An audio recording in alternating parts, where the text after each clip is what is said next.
The Blue Castle, a novel by L. M. Lucy Maud Montgomery. Chapter 41. Valancy looked dully about her old room. It, too, was so exactly the same that it seemed almost impossible to believe in the changes that had come to her since she had last slept in it. It seemed, somehow, indecent that it should be so much the same. There was Queen Louise everlastingly coming down the stairway, and nobody had let the forlorn puppy in out of the rain. Here was the purple paper blind and the greenish mirror. Outside, the old carriage shop with its blatant advertisements. Beyond it, the station with the sane derelicts and flirtatious flappers. Here the old life waited for her, like some grim ogre that bided his time and licked his chops. A monstrous horror of it suddenly possessed her.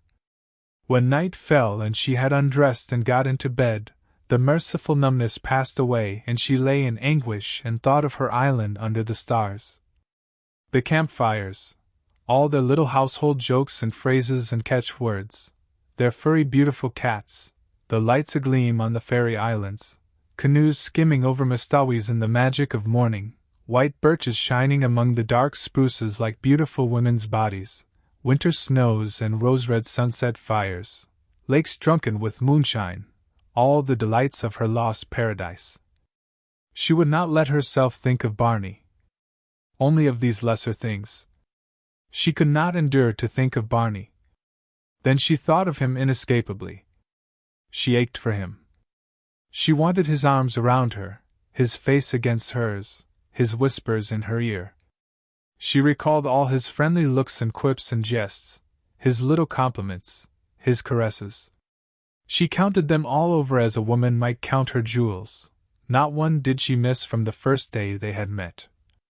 These memories were all she could have now. She shut her eyes and prayed. Let me remember every one, God. Let me never forget one of them. Yet it would be better to forget. This agony of longing and loneliness would not be so terrible if one could forget. And Ethel Travers.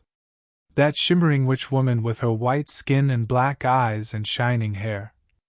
The woman Barney had loved. The woman whom he still loved. Hadn't he told her he never changed his mind? Who was waiting for him in Montreal?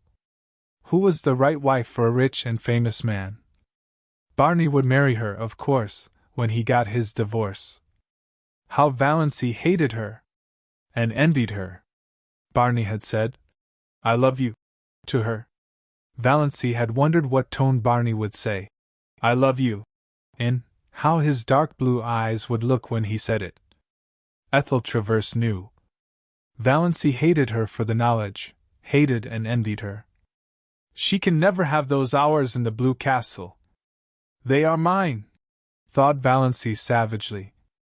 Ethel would never make strawberry jam or dance to old Abel's fiddle or fry bacon for Barney over a campfire. She would never come to the little Mistawi shack at all. What was Barney doing, thinking, feeling now?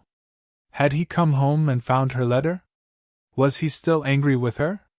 Or a little pitiful?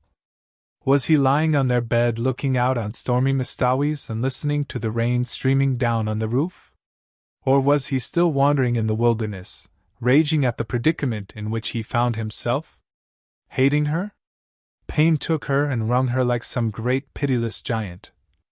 She got up and walked the floor. Would morning never come to end this hideous night?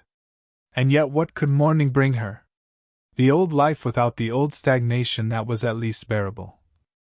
The old life with the new memories, the new longings, the new anguish. "Oh, why can't I die?" moaned Valancy.